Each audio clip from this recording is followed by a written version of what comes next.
Hello and welcome to Indus News live from Islamabad. I am Muneeb Hamid with the news of this hour. Let's begin with the top stories first.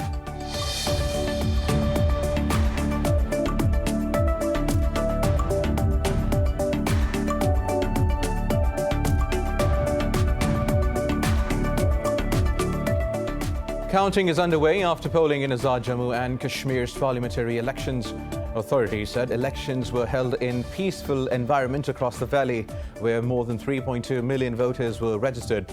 Over 700 candidates are contesting for the 45 seats.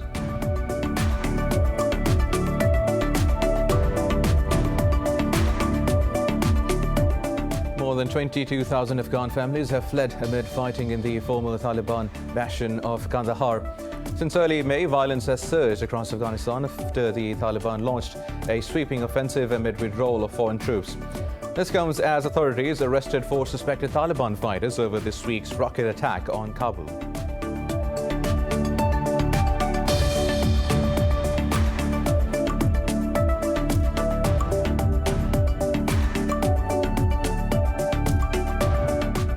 President Vladimir Putin says the Russian Navy can detect any enemy and launch an unpreventable strike if needed.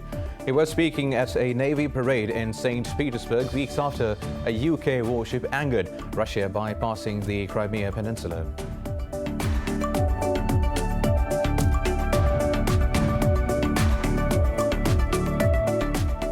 Brazil has registered more than 1,100 daily deaths from COVID-19 and over 38,000 cases. In Pakistan, 45 more people have died, while more than 2,800 tested positive overnight. Globally, the virus has claimed over 4 million lives and infected more than 193 million people so far.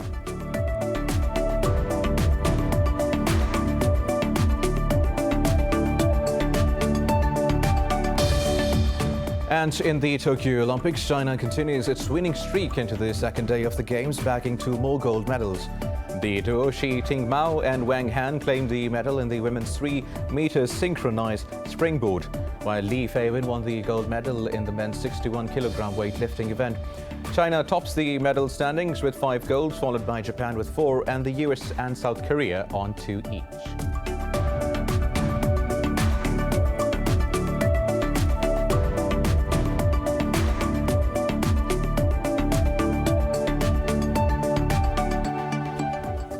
Well, these were the top stories. News in detail after a short break. Stay with us.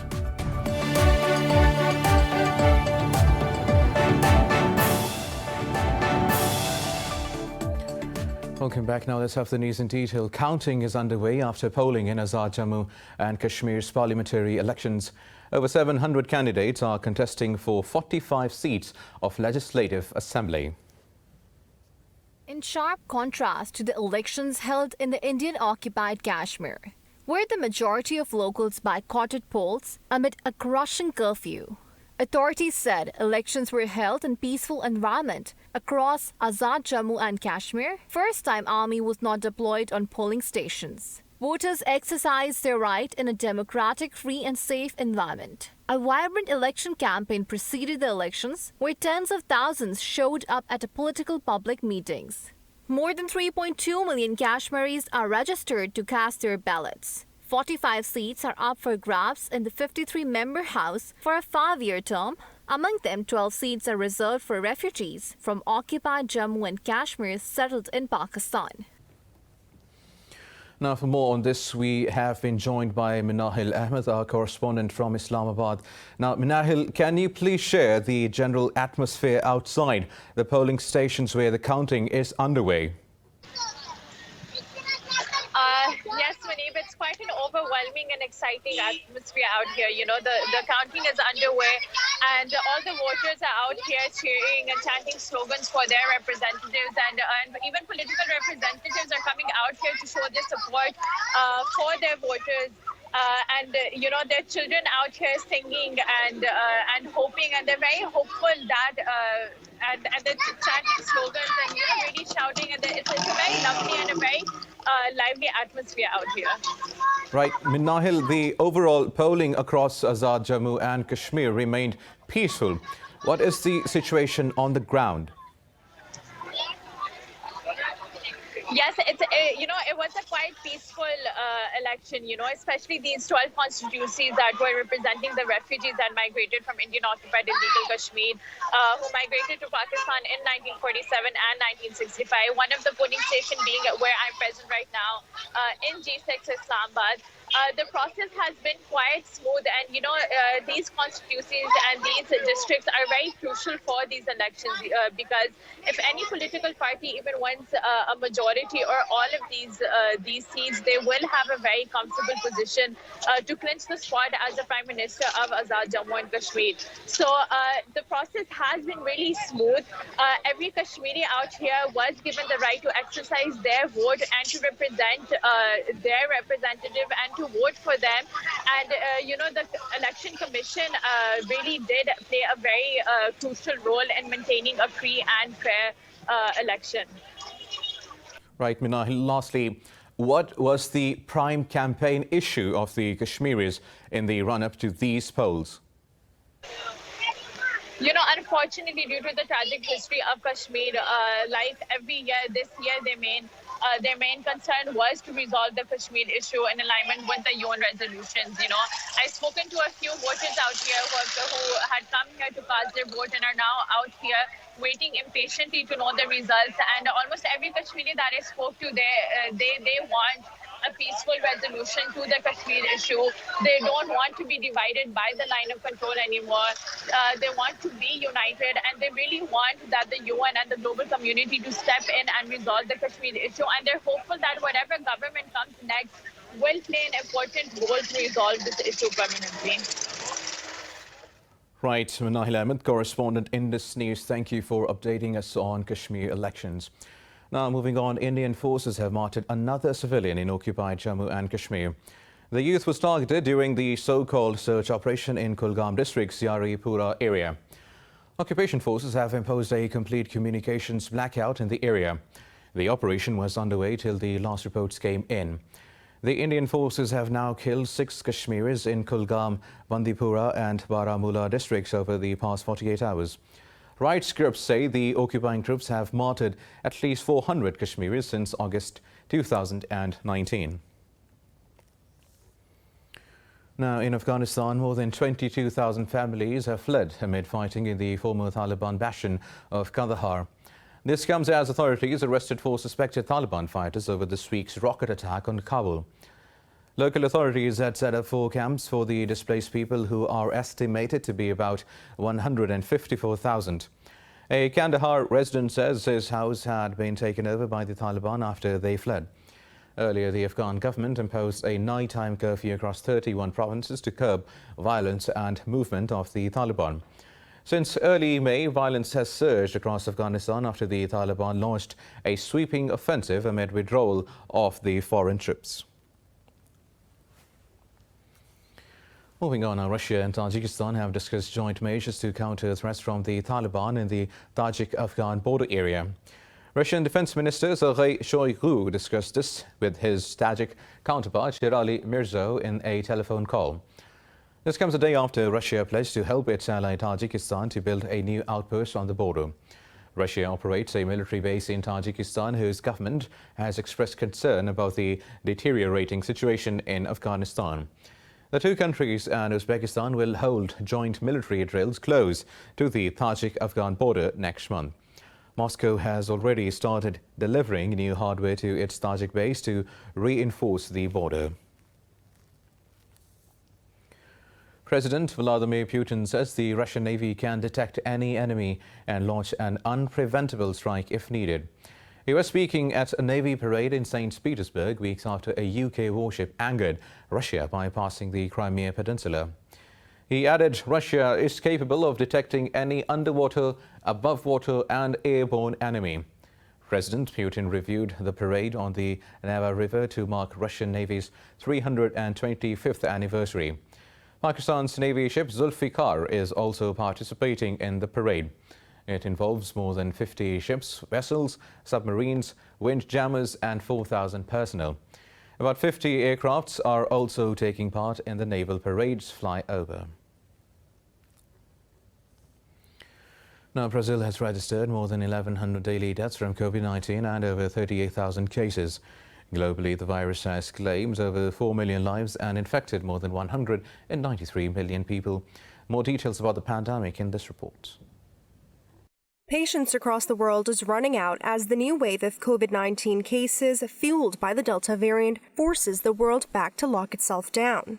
Tens of thousands in Australia, France, Italy, Greece, and the United Kingdom took to the streets against the re-emergence of restrictions. The demonstrations are becoming increasingly violent over time, with protesters clashing with the police, accusing their governments of eroding civil liberties. Anger over government mishandling of the pandemic is also on the rise, especially against Brazilian President Jair Bolsonaro. But with all that anger and frustration, the surge in cases worldwide is no myth. The World Health Organization says the Delta variant, detected in 124 territories worldwide, is expected to become the dominant globally in the coming months. The health body has predicted that there could be more than 200 million confirmed cases within a matter of weeks. Britain has reported 86 deaths within 28 days of a positive test. India has logged another 535 fatalities over the past 24 hours. The country's crisis has worsened with the growing epidemic of black fungus. More than 4,300 people have died of the fungus so far. Meanwhile, in Pakistan, the coronavirus has claimed 45 more lives overnight. The Health Ministry says the death toll has reached 23,016. The ministry registered more than 2,800 infections over the past 24 hours. The country's positivity rate has surged to 6.32%. The ministry says the caseload has exceeded 1,004,000, while almost 926,000 people have recovered from the disease so far. More than 55,000 cases are active and over 2,500 of them are critical. Saudi Arabia's Foreign Minister Prince Faisal bin Farhan Al Saud will arrive in Islamabad on an official visit on the 27th of July. It will be Prince Faisal's second state visit to Pakistan within a year. A Pakistani government spokesperson said bilateral relations and cooperation in various fields will be reviewed in the meeting. The Saudi Arabian embassy said the visit is a continuation of high-level engagements between the two countries. Earlier, Crown Prince Mohammed bin Salman visited Islamabad in February 2019. The two sides had signed investment deals worth $20 billion during his visit. Prime Minister Imran Khan also visited Riyadh in May and signed several agreements on economic, trade and defence cooperation. More news coming up after a short break. Stay with us.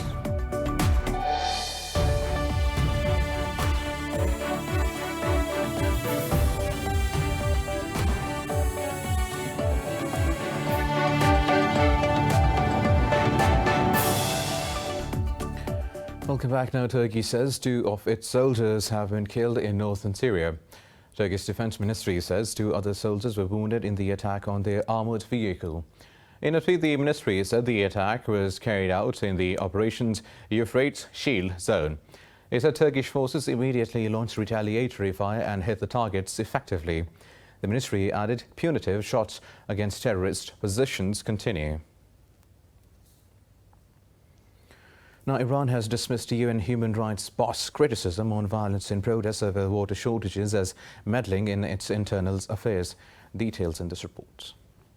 In a statement, Foreign Ministry spokesperson Saeed Khatibzadeh said UN's Rights Commissioner Michelle Bachet's biased comments were not within the scope of her responsibilities. Bachet had expressed concern about deaths and injuries and widespread detentions over the past week in the southwestern province of Khuzestan. In addition to the drought, Khatibzadeh said U.S. sanctions had prevented the transfer of technology to and investment in Khuzestan's water sector. Meanwhile, rallies in support of the protest in the oil-rich province spread to the northwest of the country. According to Iranian officials, at least 1 policeman and 3 protesters have been shot dead. However, Amnesty International said at least 8 people had been killed during the unrest.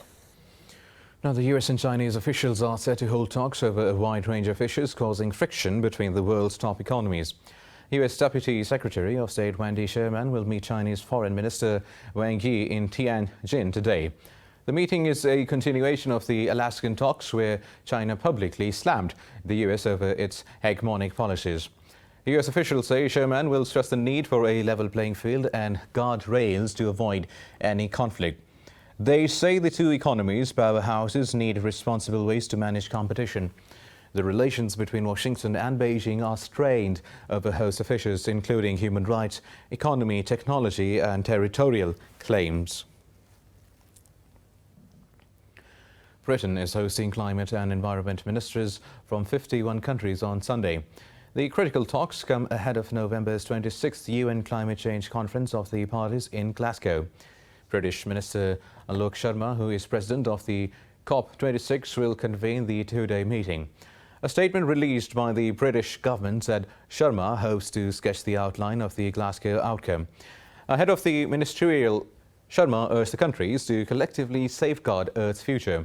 He said it is essential that common ground for a greener future is found for the next generations.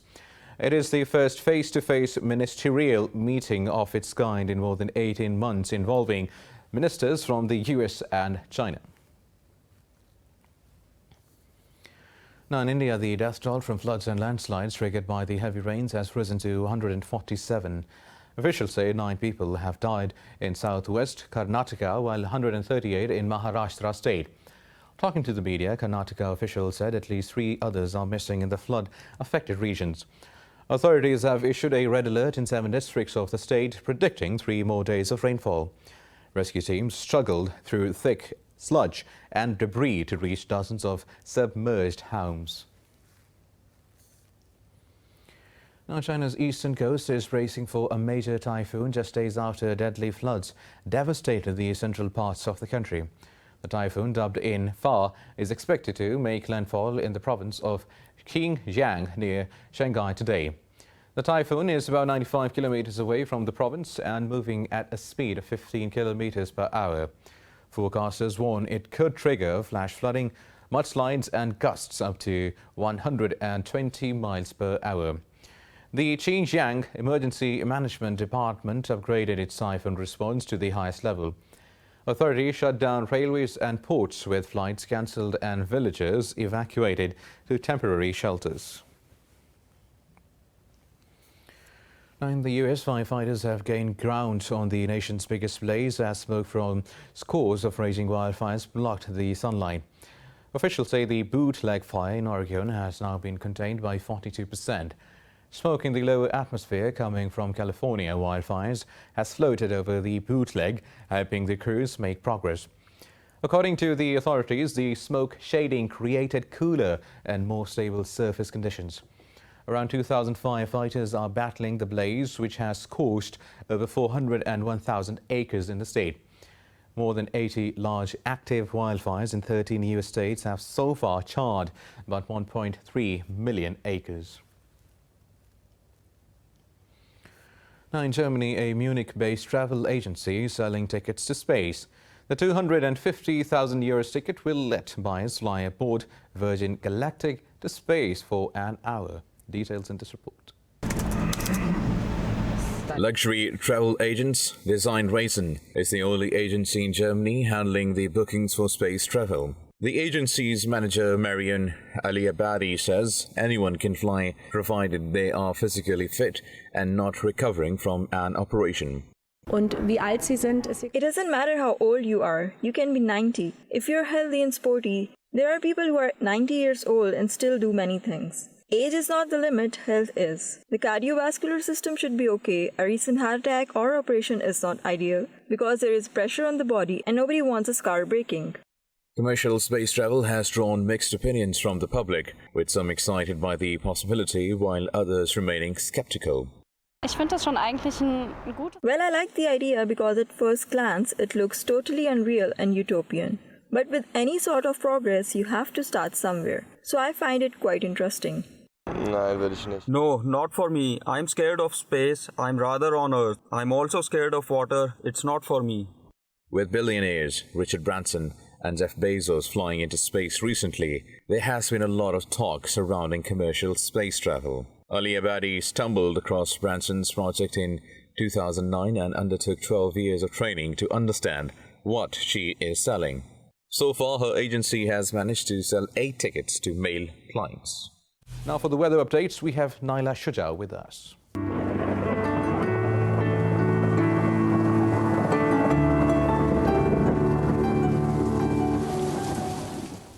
Thank you. We're going to start off with Abu Dhabi, where the weather is expected to be hot with temperatures rising to 44 degrees Celsius. While in Amsterdam, there will be rain with temperatures at 22 degrees Celsius. If we head to Ankara, the weather is pleasantly sunny with temperatures at 30 degrees Celsius.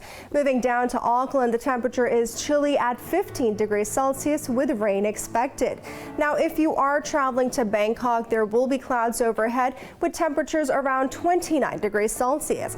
While in Beijing, there is cloudy weather in the forecast with temperatures at 33 degrees Celsius. While Beirut will experience partially sunny weather with temperatures at 31 degrees Celsius. Berliners will be experiencing thunderstorm with temperatures at 28 degrees Celsius. Heading to Cairo, the sun will be out with 35 degrees Celsius as the temperature. Down in Canberra, the sun is keeping the weather pleasant with temperatures at 6 degrees Celsius. In Islamabad, the weather is partially sunny with temperatures rising to 37 degrees Celsius. While in Jakarta, the temperatures are steady at 32 degrees Celsius with some sun overhead. That's all for now. Back to you. Thank you, Naila, for the weather updates. And with that, we come to the end of this news bulletin. For the latest updates, you can follow us on social media at Indus.News.